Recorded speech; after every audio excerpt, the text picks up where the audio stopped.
Oke, di video kali ini saya akan menjelaskan bagaimana cara menggunakan atau memakai rumus pivot ya. Jadi pivot itu sebenarnya bukan rumus sih, dia itu lebih ke arah salah satu tools yang ada di Excel, yang mana dia ada di menu insert pivot table.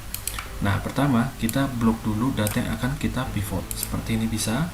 Kemudian kita juga klik salah satu juga nggak apa-apa. Yang penting di dalam satu data itu, misalnya di sini pivot, nah itu dapat. Pastikan pada saat mau pivot itu judul jangan ada yang kosong. Kalau ada kosong seperti ini, dia pivotnya nanti nggak bisa. Nih, nggak bisa pivot. Jadi pastikan judulnya semua ada ya. Kemudian kita lakukan pivot. Blok datanya dulu atau klik di sini, kemudian klik menu insert pivot table. Nah, kalau kita mau pivot, di sini ada dua tujuan, mau new sheet atau existing sheet. Kalau new sheet berarti ada sheet baru nanti. Kalau misalnya kita di sheet yang sama, itu juga bisa pilih existing, kemudian location klik di sini, nah taruh di sampingnya.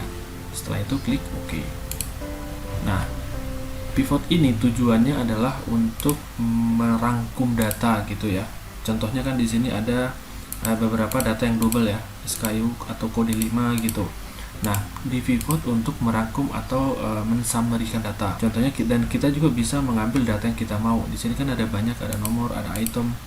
Nah, kita bisa juga ambil, misalnya saya mau ambil itemnya, kemudian namanya, juga quantity. Nah, quantity di sini bisa sum, bisa count, tergantung maunya kita mau apa. Contoh ini kan sum ya. Kalau kita mau rubah menjadi count, menghitung berapa quantity di sini, bukan menjumlahkan loh ya, menghitung berapa banyak angka ini, misalnya ini 1, 2, 3 gitu ya. Nah, caranya kita pakai count. Caranya kita klik ini, kemudian value field setting.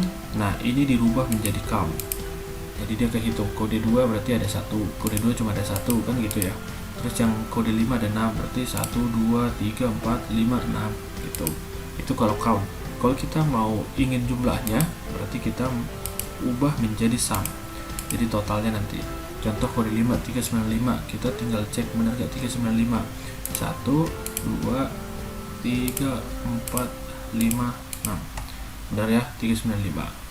Nah, setelah di pivot seperti ini, datanya kan masih agak berantakan ya. Kita bisa melakukan perbaikan desain di desain subtotal, misalnya mau dihilangkan, berarti do not subtotal.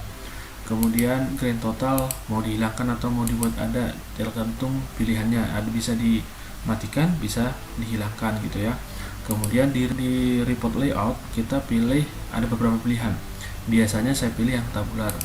Nah, supaya tampilannya seperti ini. Kalau misalnya kita pilih outline, tampilannya begini. Kalau compact, tampilannya seperti awal tadi. Jadi kita pilih tabular aja.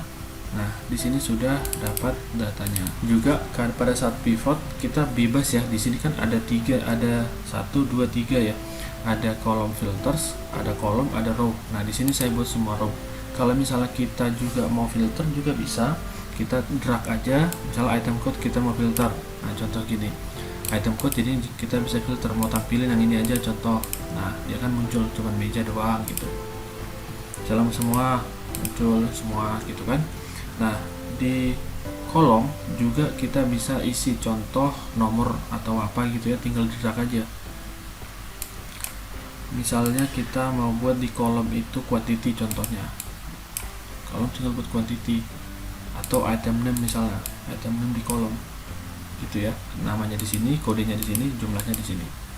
Jadi tergantung kita mau olah datanya seperti apa. Biasanya kita butuh yang di samping itu adalah, misal kalau data yang ada tanggalnya ya, ke bawah itu misalnya itemnya ke samping atau ke sini ke kolom ini misalnya tanggal gitu. Jadi ini terserah kita mau kita buat seperti apa tampilannya. Yang pasti pivot table ini adalah untuk mensummarikan data yang ada, dan pastikan pada saat sebelum kita pivot judulnya semuanya ada. Demikianlah caranya, semoga video ini membantu. Terima kasih.